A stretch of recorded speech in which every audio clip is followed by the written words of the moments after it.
Por gentileza, abram suas Bíblias em Romanos, capítulo 1, versículos 16 e 17. Romanos 1, versículos 16 e 17. Hoje nós estaremos compartilhando sobre as bases, os pilares, os alicerces da reforma protestante. Hoje, a igreja cristã, a igreja evangélica, ela celebra a reforma protestante. O dia em que a igreja do Senhor voltou para as Escrituras, Antigo e Novo Testamento. Diz assim a palavra de Deus. Paulo escrevendo aos Romanos, capítulo 1, versículo 16 e 17. Pois não me envergonho do Evangelho, porque é o poder de Deus para a salvação de todo aquele que crê, primeiro do judeu e também do grego, visto que a justiça de Deus se revela no Evangelho, de fé em fé, como está escrito, o justo viverá por fé ou pela fé. Quem crê nisso, diga amém. Amém. Louvado seja o nome do Senhor. Queridos, nós não iremos fazer uma exposição textual, mas nós iremos fazer uma exposição com aspectos bíblicos, históricos e teológicos a respeito da reforma protestante. Para isso, eu quero convidar você à oração. Vamos orar. Deus, nós queremos louvar, engrandecer o seu nome, porque o Senhor é digno de honra, de glória e de majestade. Senhor, tudo o que fizemos aqui até agora, tudo o que ocorreu neste lugar, o nosso intento do nosso coração é para adorar o seu nome. Adorar o nome do Deus eterno. Ao Pai, ao Filho, ao Espírito Santo. A Trindade augusta. Por isso Deus enche este lugar com o seu Espírito. Fala conosco. Fala com os meus irmãos e minhas irmãs que estão assistindo o culto online. Que o Senhor nos abençoe. E que o Senhor mova o nosso coração. Abrasa a minha boca, Deus. E enche o meu coração somente da tua palavra, da sua bendita palavra. Que seja assim, em nome de Jesus. Amém. Amém. Queridos irmãos e irmãs, há dois grandes eventos que eu reputo serem eventos que impactaram de maneira indelével a igreja cristã, a igreja do Senhor. Eu creio, irmãos e irmãs, que o primeiro grande evento na história da igreja foi o evento do Pentecostes. O derramamento do Espírito Santo escrito em Atos capítulo 2, versículos de 1 a 4, onde se cumpre uma promessa. A promessa onde Deus usa o profeta e usou o profeta Joel, no capítulo 2, versículo 28, quando o Senhor mesmo afirmou, e derramarei o meu espírito sobre toda a carne, sobre todos aqueles que se rendem, que se submetem à minha autoridade. Esta profecia se cumpre exatamente em Atos capítulo 2. Irmãos, cerca de 120 irmãos e irmãs, reunidos no cenáculo, clamando, orando, pedindo a direção de Deus, aguardando a manifestação poderosa de Deus sobre suas vidas. E diz as Escrituras, em Atos capítulo 2, versículo 1, que um vento impetuoso entrou naquela casa, que línguas como de fogo e labaredas vieram sobre aqueles irmãos e irmãs, e todos foram cheios do Espírito Santo. E foi um derramado o Espírito Santo de Deus. Eles foram cheios de uma santa ousadia, de uma santa intrepidez, e começaram ali a propagar, a anunciar o Evangelho. Estes homens e essas mulheres foram tomadas pelo Espírito Santo, promessa de Deus, pelo profeta Joel, cumprindo-se agora, de uma maneira coletiva, de uma maneira comunitária, sobre todos aqueles irmãos. E esses irmãos cheios do arrobo do Espírito Santo de Deus, possuídos pela presença santa do Espírito Santo de Deus, começam a pregoar. A partir do próprio apóstolo Pedro, quando ele anuncia de maneira veemente, de maneira terminante, a respeito da vida de Jesus, a respeito da morte de Jesus, a respeito daquele que desceu à sepultura e ressuscitou no terceiro dia, e foi levantado dentre os mortos, com um corpo agora incorruptível, um corpo revestido de celestialidade, um corpo já em estado de exaltação completa. E então Jesus apregou esta mensagem aos seus discípulos durante 40 dias. E depois, esse Jesus, apregoado pelo apóstolo Pedro, vai às alturas, assenta-se agora no trono de Davi, à direita de Deus Pai Todo-Poderoso, o Criador dos céus e da terra. Agora exaltado, agora glorificado, agora em manifestação do cumprimento da aliança da redenção com o Pai. Esse Jesus foi pregado, foi anunciado pela igreja do Senhor. Esse foi o primeiro grande evento. O dia de Pentecostes foi o dia do cumprimento da promessa do Espírito Santo. E esse Espírito Santo, que foi derramado sobre aqueles irmãos, encheram aqueles irmãos de poder, como diz Atos capítulo 1, versículo 8. Esse Espírito Santo encorajou a igreja, pelo poder de Deus, para irem não somente para Jerusalém, mas também Samaria, Judeia e até os confins da terra, até a igreja presbiteriana de Manaus, aqui no Amazonas, aqui em Manaus, para a glória de Deus. Mas há um segundo grande evento. E esse grande evento na história da igreja foi a Reforma Protestante. Foi a Reforma Protestante. E ela não começou no dia 31 de outubro. Já começou através dos pré-reformadores.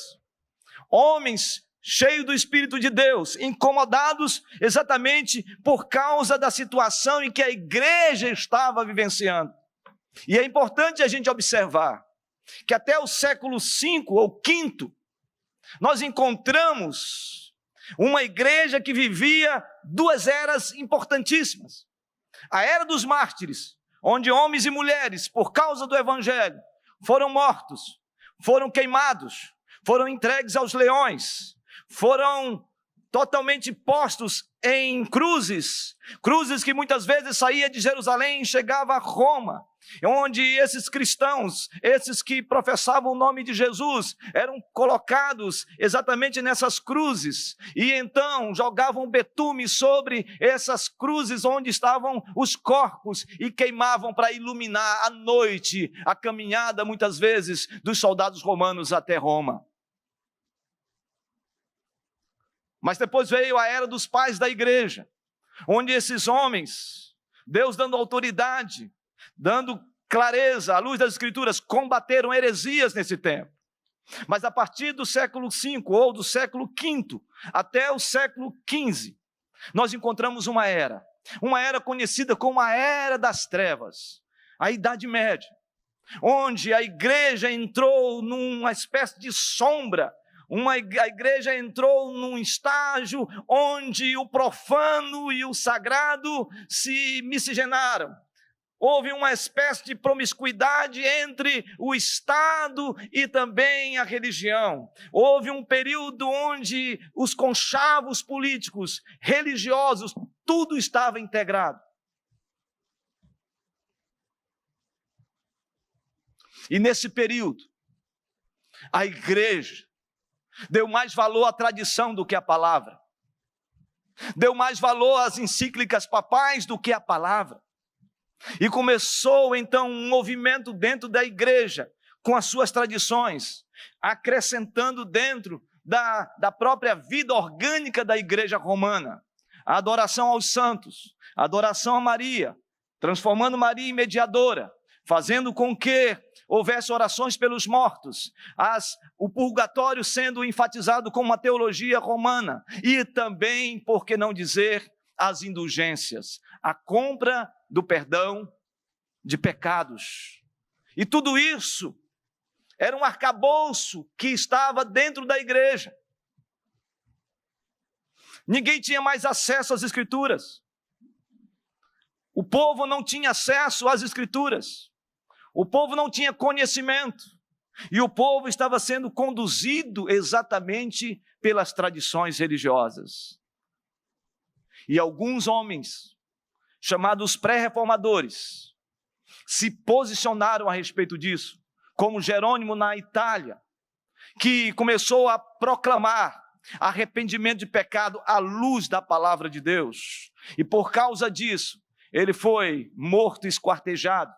Assim como John Wycliffe, que foi tocado pelas Escrituras e começou a traduzir a Bíblia do latim para o inglês, e por causa disso, ele foi excomungado. Ele foi totalmente exposto diante da igreja e também foi levado à morte. Não contente com a morte de John Wycliffe, exumaram, pegaram os seus ossos e queimaram por causa do Evangelho.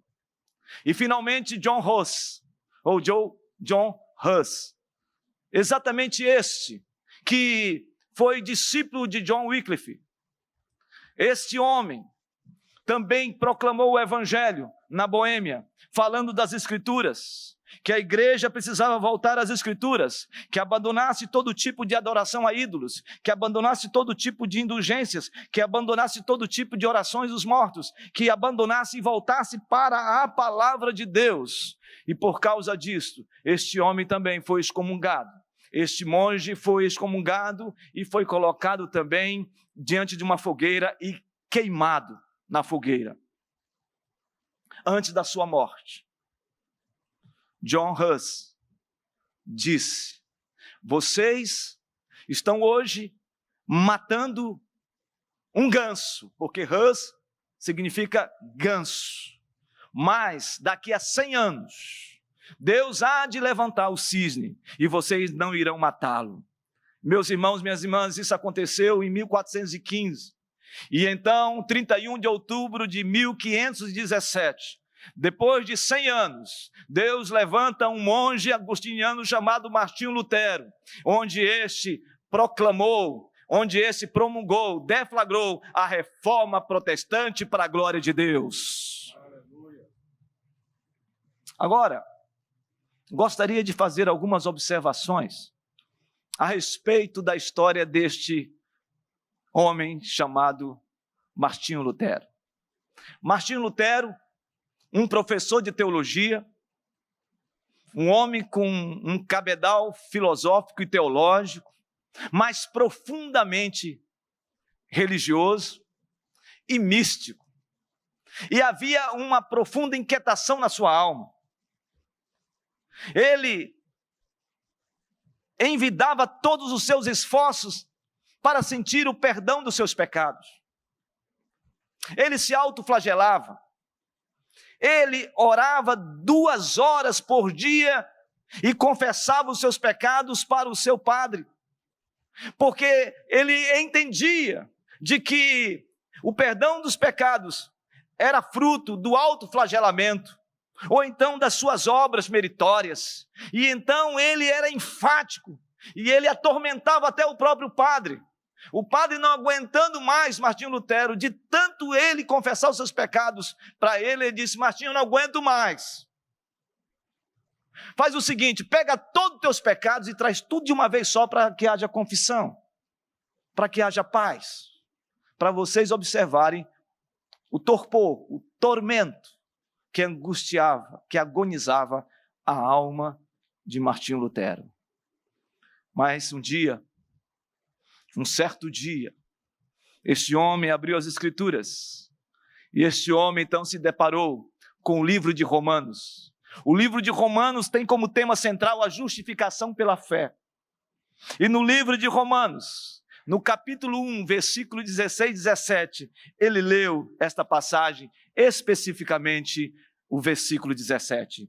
Pois não me envergonho do evangelho, porque é o poder de Deus para a salvação de todo aquele que crê, primeiro do judeu e também do grego, visto que a justiça de Deus se revela no evangelho de fé em fé, como está escrito: o justo viverá por fé, o justo viverá pela fé.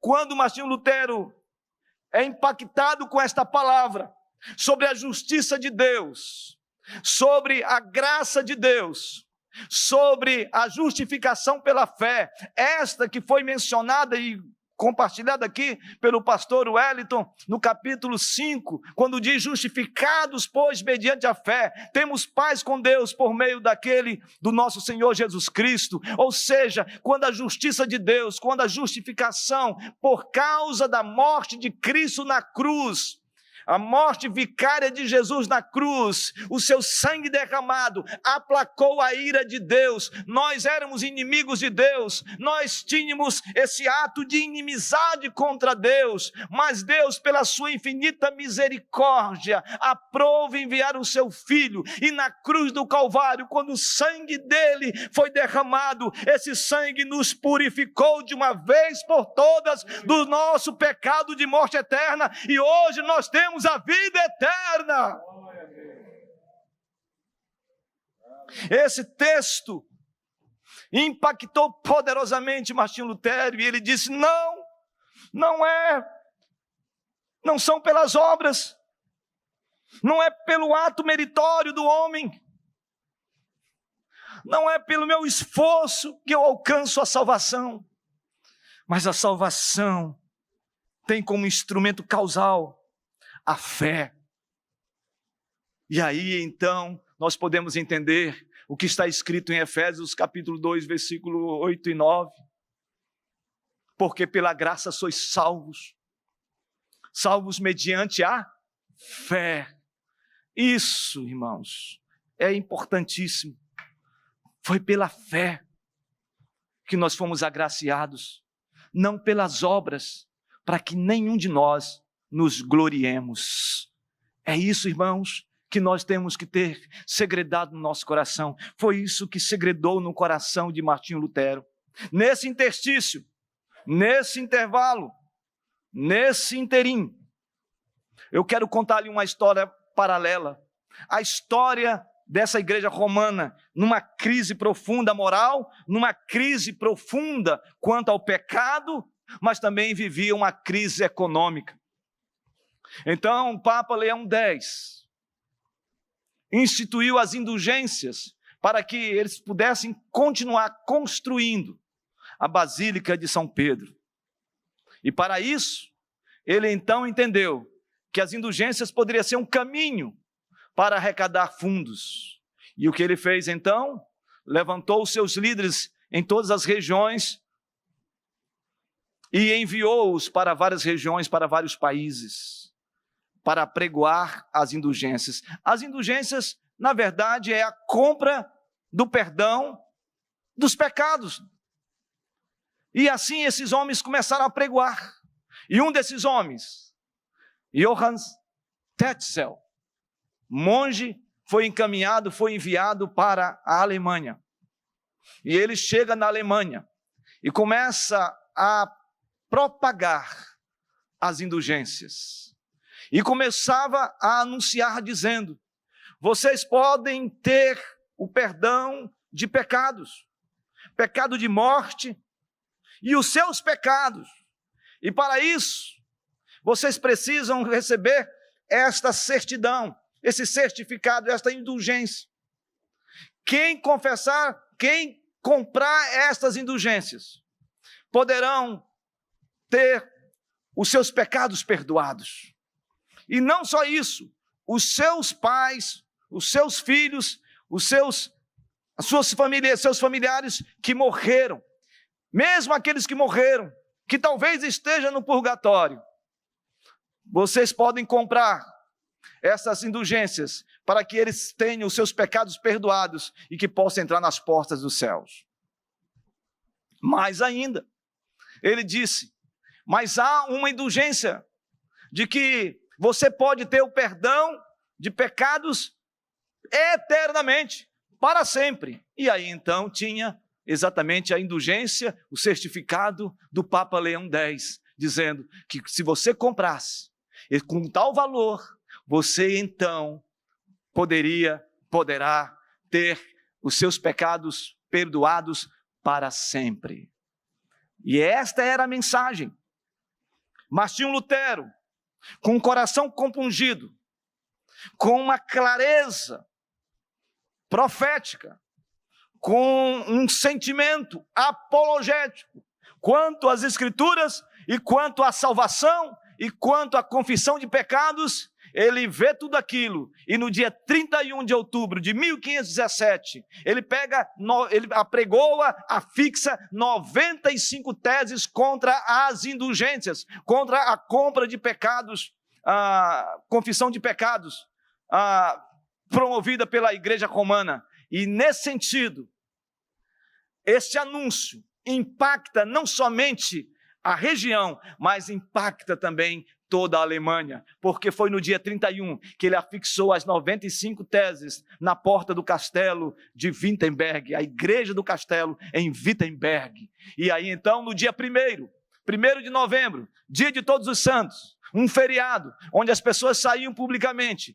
e iam passear, iam verificar o que estava acontecendo na cidade. Essas pessoas também, eles iam nos departamentos públicos, nas portas e nas igrejas, observar qual era a notícia do dia. E quando eles chegam na porta da igreja do castelo de Wittenberg, eles observam que ali está as 95 teses refutando todo tipo de prática da indulgência, da compra de perdão de pecados.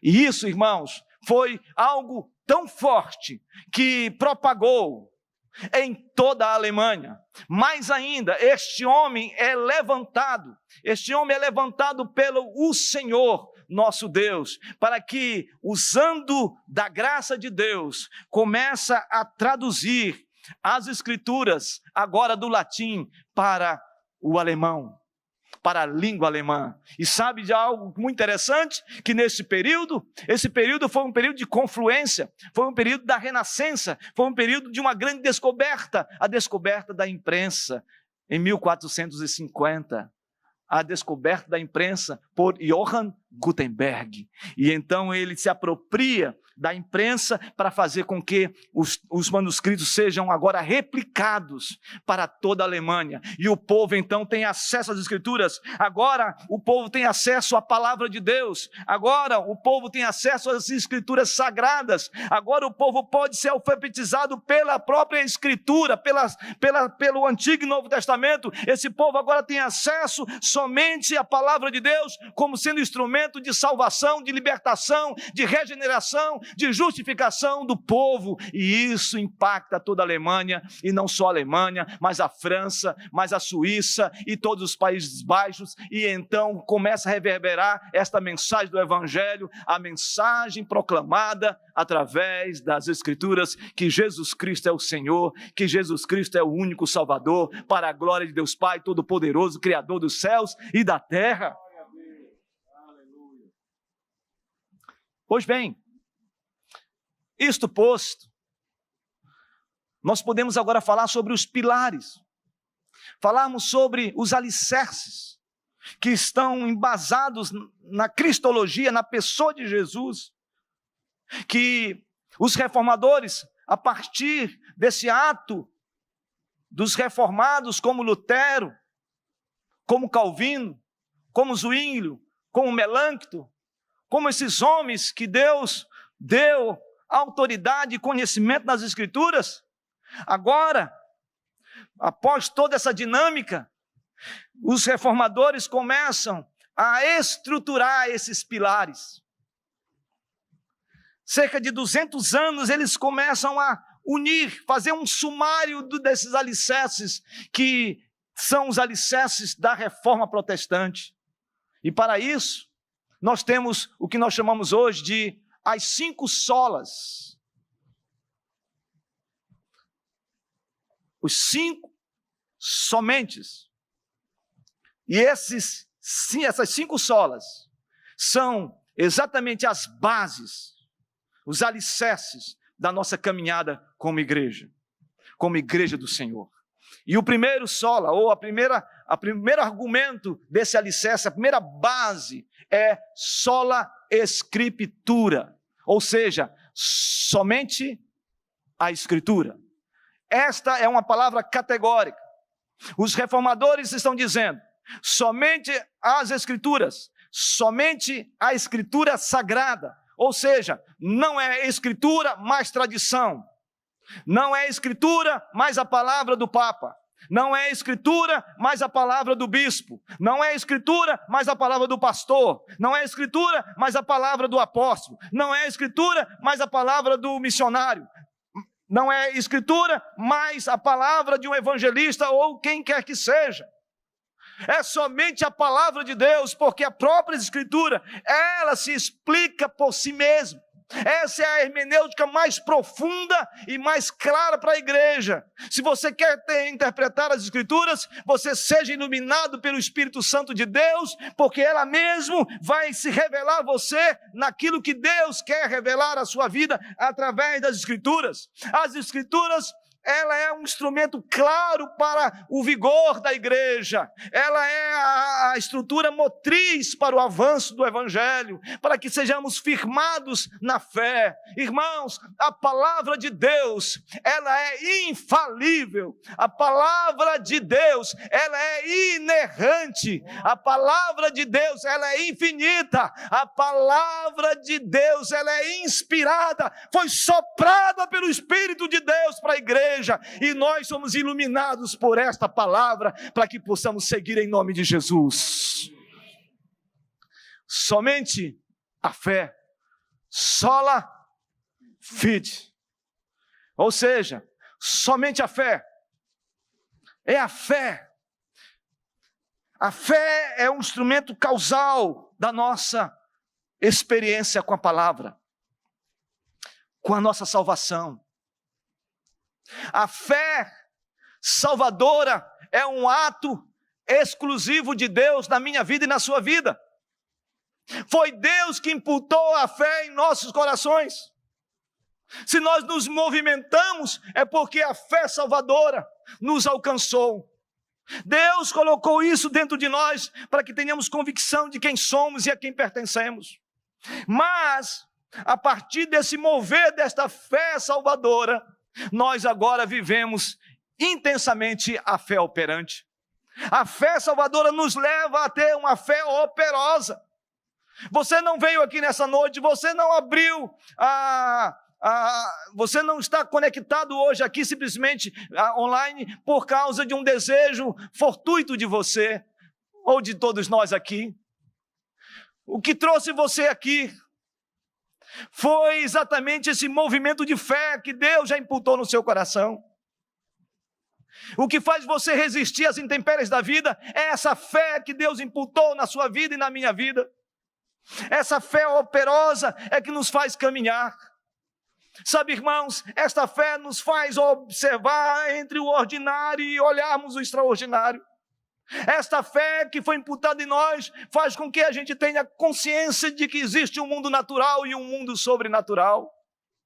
Esta fé nos leva a antever fatos que ainda não aconteceram, mas pela fé nós temos a convicção de que vai acontecer. Esta fé é Deus que coloca em nós. Esta fé foi a fé que o Senhor colocou no coração de Elias, quando falou para o seu discípulo: suba no Monte Carmelo e veja se vai vir chuva. E então, na 7ª vez, aquele jovem olhou e viu uma nuvem que comportava na palma da sua mão. E ele disse: Elias, o céu está azulado, mas no final do horizonte existe uma nuvem que comporta na palma da minha mão.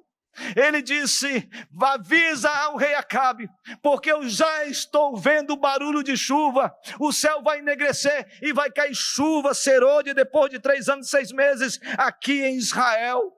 Meus irmãos, que coisa extraordinária! Que coisa extraordinária você contemplar algo que ainda não aconteceu, e isto é fé. A igreja é movida pela fé. Irmãos, nós estamos falando aqui sobre a reconstrução do Pedras Vivas. Nós ainda não estamos vendo visivelmente de maneira empírica, concreta, natural, ordinária, mas pela fé, irmãos, pela fé, nós já visualizamos todos nós ali naquele lugar, adorando o Rei dos Reis, para a glória de Deus. Pela fé.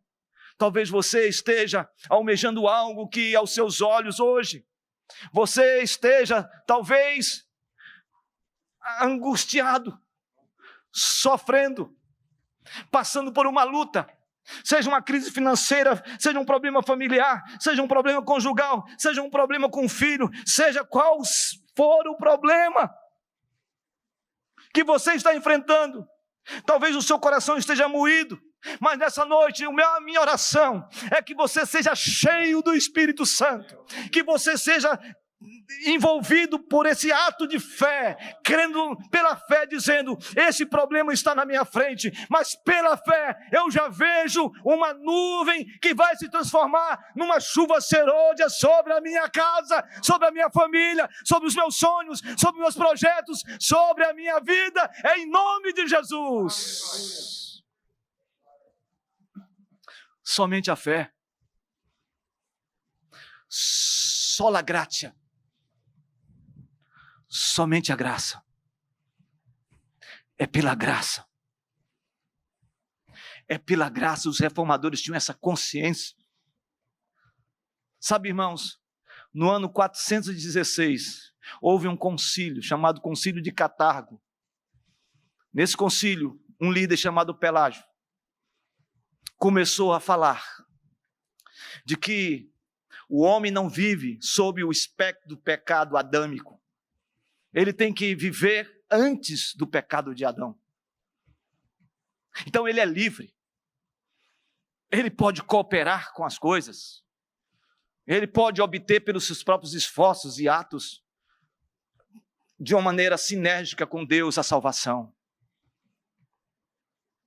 Deus levantou nesse tempo o homem chamado Agostinho de Hipona, e ele disse: isto não é bíblico.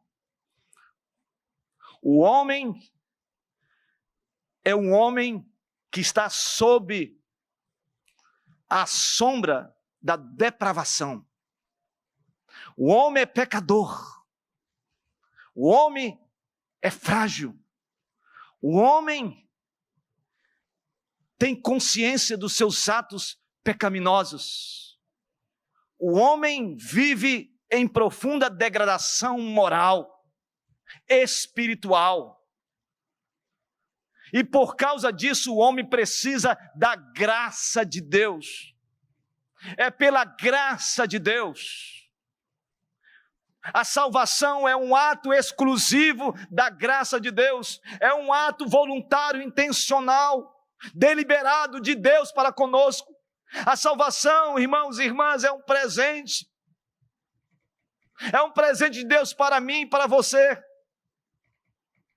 É um presente de Deus, é uma dádiva que Deus nos deu antes da fundação do mundo.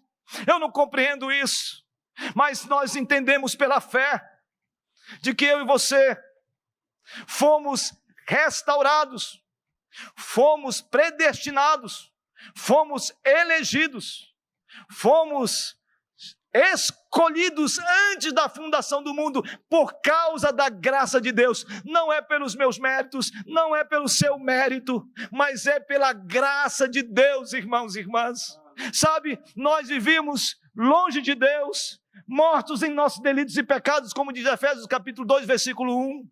Nós éramos tidos mesmos como inimigos de Deus, inclinados na carne, mas Deus, aprove ele pela sua graça, nos dá vida e vida em abundância, vida e vida eterna. Foi ele que fez isso em nós, foi ele que aplacou em nossas vidas. Meus irmãos e minhas irmãs, é pela graça. Certo dia, Martinho Lutero estava em uma sala de aula e veio na mente uma acusação do inimigo, dizendo: Martinho Lutero, você é o homem mais vil da face da terra. Você é um maior pecador. E Martinho Lutero então foi no quadro e começou a escrever, diz a tradição, diz a história, começou a elencar todos os seus pecados. Começou a colocar: meu pecado, outro pecado, e encheu o quadro de pecados. E então, aquela acusação na sua mente, provocada pelo inimigo, ele pega um tinteiro e diz: esses são os meus pecados. Mas jogou aquele tinteiro no quadro, e aquele tinteiro jorrado sobre os pecados elencados naquele quadro negro, ele disse: mas o sangue de Jesus me purificou de todos esses pecados. Meu irmão, minha irmã, o inimigo, ele é sagaz, ele é astuto, e de tempos em tempos ele vem nos acusar. Ele vem falar muitas vezes coisas que nós já praticamos, coisas que nós cometemos, coisas que nós fazemos, que você é isso, que você é aquilo, que você pratica isso, que você é dessa forma, colocando um sentimento dentro de nós, apequenado, de que nós somos pessoas completamente involucradas pelo cativeiro do pecado. Mas saiba de uma coisa, vocês têm que ter essa convicção no coração, de que um dia, em algum momento da sua vida, você leu a palavra, ou você ouviu a palavra, e Deus transformou a sua vida, Deus alcançou a sua vida, o Espírito Santo aplacou a sua vida, o seu nome já foi escrito no livro da vida, você foi regenerado pelo Espírito de Deus, você foi reconciliado em Cristo Jesus, você foi salvo pela graça de Deus. Isso tudo tem que estar na sua mente, no seu coração, e nesta hora que o oportunista, que o inimigo sagaz vier sobre a sua vida, falar sobre esses assuntos, e quando ele vier, saiba de uma coisa, diga: inimigo, de fato eu sou um pecador, de fato eu cometo pecado, mas saiba de uma coisa, louvado seja o nome do Senhor, porque foi na cruz do Calvário que Jesus derramou o seu sangue e me purificou de todo o meu pecado de morte. Agora eu tenho vida, eu sou liberto, e agora eu posso declarar: eu sou do Rei dos Reis, do Senhor dos Senhores, aquele que está no controle de todas as coisas, em nome de Jesus. Somente a graça, solos Christus, somente Cristo. O Senhor Jesus, em João capítulo 14, ele disse: não se turbe o vosso coração, crede em Deus, crede também em mim. Na casa de meu pai há muitas moradas, se assim não fora, não vou-lo teria dito. Mas vou preparar lugar, e quando eu for e voltar, eu levarei vocês comigo. Tomé diz: Senhor, não sabemos para onde vais, como saber o caminho? E Jesus disse o quê? Eu sou o caminho, a verdade e a vida. Ninguém vem ao Pai, senão por mim. Queridos irmãos, somente Cristo. Ele não é uma porta, Ele é a porta. Ele não é um caminho, Ele é o caminho. Ele não é uma verdade, Ele é a verdade. Ele jamais será alguma coisa que você possa adicionar outra coisa com Ele. Ele é, somente Ele é o mediador entre Deus e os homens. Somente Ele é o nosso advogado. Somente Ele é o nosso Redentor. Somente Ele é o Verbo encarnado. E o Verbo se fez carne entre nós. E nós vimos a sua glória. A glória do unigênito do Pai. Porque Ele estava cheio de verdade e de vida. É o nosso Deus. É Jesus. Não é Jesus e mais alguma coisa. Somente há salvação em Jesus. E se essa noite você ainda tem dúvida, hoje é dia de salvação. Aleluia. Só lhe deu glória. Somente a Deus toda a glória. Somente a Deus toda a glória. Irmãos, nós vivemos um tempo onde os homens buscam a glória para si. Onde os homens querem os holofotes da vida. Onde os homens querem autopromoção. Onde o que mais nós temos visto no meio evangélico é arroto espiritual, é altivez espiritual, é orgulho espiritual, é a briga pelo poder religioso. Eu penso, irmãos, que nós precisamos novamente de uma reforma. De uma reforma. Esta reforma que nós precisamos é retornarmos novamente para as Escrituras, para a palavra de Deus. Chega, irmão, de sal grosso. Chega, irmãos, de óleo ungido para venda. Chega, irmãos, de palavra de efeito. Chega, irmãos, de gente querendo mercantilizar a fé. Chega, irmãos, da igreja ser seduzida por promoção política. Chega, irmãos, da igreja perder a sua voz profética por negociar poderes políticos dentro da religião, dentro da igreja evangélica. Chega, irmãos, de nós vivermos e vermos pessoas negociando a fé.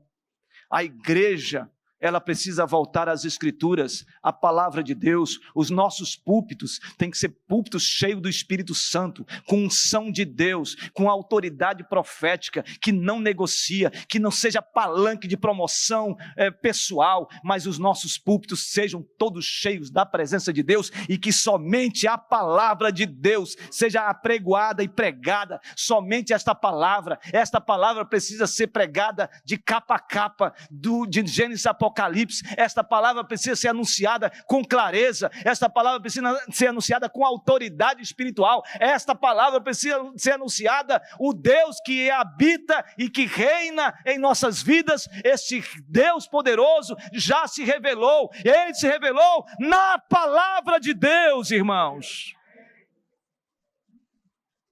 Que essa noite fique marcada na nossa mente e no nosso coração, e que a igreja diga: somente a palavra de Deus, somente a Escritura, somente a fé, somente a graça, somente Cristo e somente a Deus toda a glória. Que seja assim em nome de Jesus. Amém, amém e amém.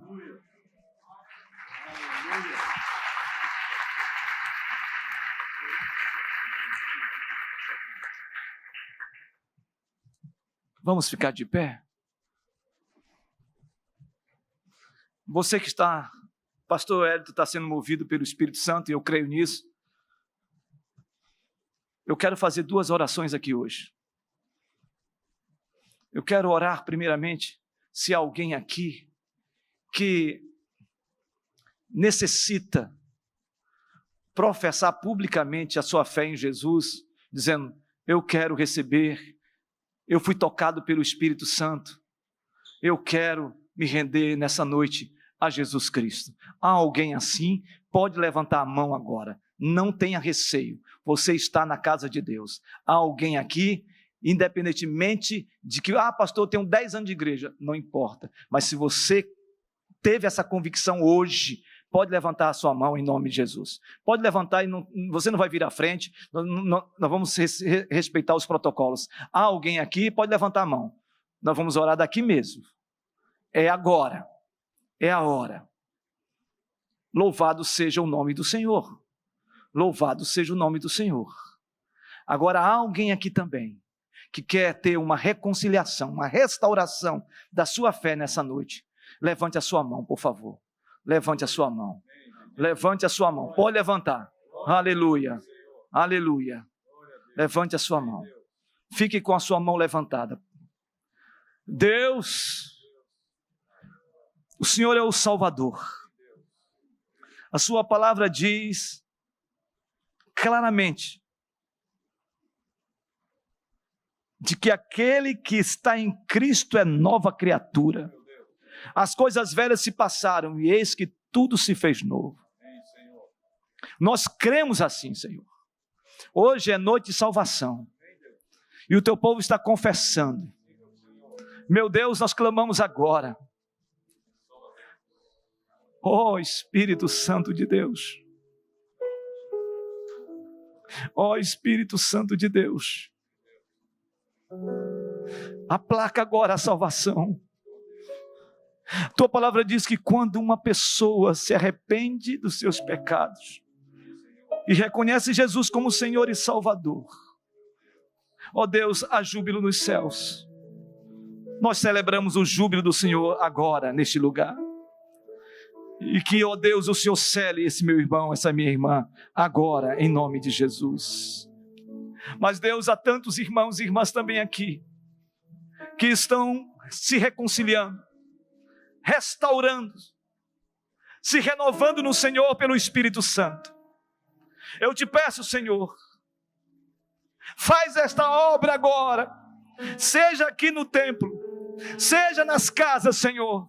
Neste momento, Deus, aquece o teu povo, renova as forças, reconcilia contigo, Senhor, e faz, ó Deus, com que os teus filhos possam viver em plenitude de alegria, em plenitude espiritual, cheios da tua presença, cheios da tua unção, para a glória do teu nome, Senhor, em nome de Jesus. Amém. Aleluia. Louvado seja o nome do Senhor Jesus.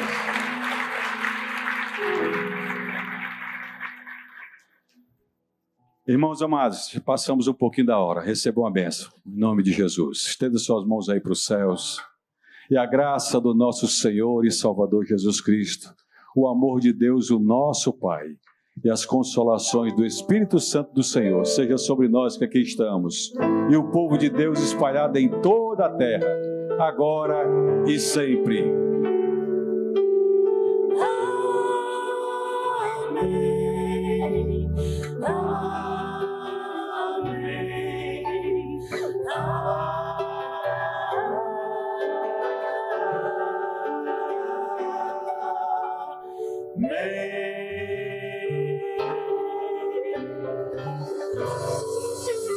Uma boa semana a todos. Deus os abençoe.